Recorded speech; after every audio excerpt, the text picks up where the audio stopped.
Krishna hello' মাই dear friend good morning সকলোৱে ভালে আছে ভালে থাকক ময়ো ভালে আছোঁ গৰুক এতিয়া বৰা চাউল অলপ তিয়াইছিলোঁ তাৰে চাউল ধোৱা পানী দিব আহিছোঁ চাউল অলপ তিয়াইছোঁ পিঠাগুড়ি খুন্দিম কৰি পেলাই অহা কাইলৈহে উৰুকা আজি কালিও অলপ কুটিলোঁ ঢেঁকীত কুটাৰ নিচিনা কেতিয়াও নহয় এইবোৰ কাৰেণ্টৰ দ্বাৰা সোৱাদটো বেলেগ হয় ঢেঁকীত কুটাৰ নিচিনা কেতিয়াও সোৱাদ নহয় কয় নহয় ঢেঁকীত বনা চাউল আৰু ঢেঁকীত খুন্দা পিঠাগুড়ি সোৱাদেই বেলেগ আৰু খৰিত বনোৱা ভাত সোৱাদেই বেলেগ যিমানে কাৰেণ্টৰ দ্বাৰা হ'লেও সোৱাদটো বেলেগ লাগে সেইকাৰণে যিসকলে গাঁৱত বাস কৰিছে তেওঁলোকেতো আৰু ঢেঁকী খৰিৰ দ্বাৰাই ঢেঁকীৰে কুটে খৰি দিয়ে আজিকালি চহৰ অঞ্চলৰ বোৱাৰীসকলে গাঁৱত পৰাসকলে 20 ষ্টেণ্ডাৰ্ডতে থাকিব বিচাৰে থাকক বাৰু কোনো কথা নাই যুগ পৰিৱৰ্তন হৈছে না চব সাজ পিন্ধিব চব ধৰণে সিহঁতে উপভোগ কৰিব বিচাৰে যেতিয়া সেইখিনি দিবও লাগিব কাৰণ যুগে যুগে অৱতাৰ বুলি কয় নহয় সেইকাৰণে ধৰা ধৰি কৰি থকাও নহয় ইয়াকে ক'লোঁ কাইলৈ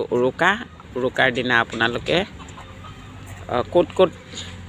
কিছুমান গাঁৱত মানে ভোজ ভাত নাখায় কিন্তু আমাৰ ভেলৌগুৰি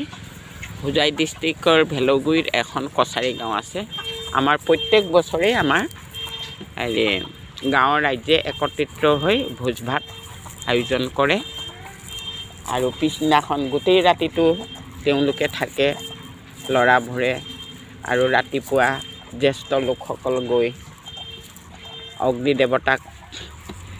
মানে যিখিনি দিব লাগে আমি মাঘ বিহুত যিখিনি জা জলপান বনাওঁ সেইখিনি জা জলপান আগবঢ়াই অগ্নি দেৱতাক তামোল পাণ লৈ তেওঁক অৰ্পণ কৰে যাতে আমাৰ বছৰটো ভালে ভালে যাওক আৰু ৰোগ ব্যাধি যিমান আছে নাইকিয়া হওক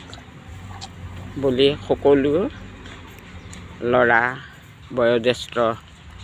সৰু আমিও ছোৱালী বয়সত হৈ থাকোঁতে গৈছিলোঁ ভেলাঘৰত কৰোঁতে ৰাতিপুৱা মৰ্ণিং এতিয়া ডাঙৰ দীঘল হোৱাৰ পৰা মানে নেযায় সেয়ে ভাত সাজ খাই অহাৰ পিছদিনাখনৰ পৰা ডাঙৰবোৰে নাযায়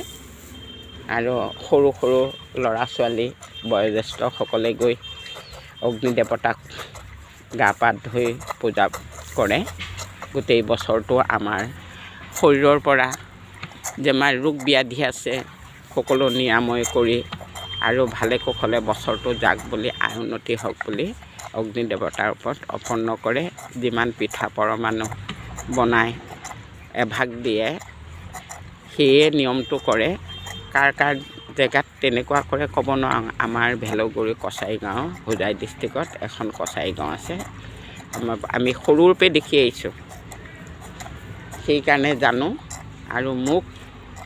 বিয়া দিছিল লাহৰীঘাট ঢিঙত তেখেত আছিল আৰ্মি দেশ বিদেশত থাকিলে যি টুকুৰা জাগাত আছিলোঁ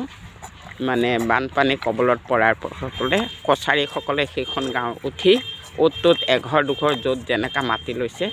তাতে থাকিলেগৈ আমাৰ মিলিটেৰীয়ে কি কৰিলে ভেলৌগুৰিতে থাকিবলৈ ল'লে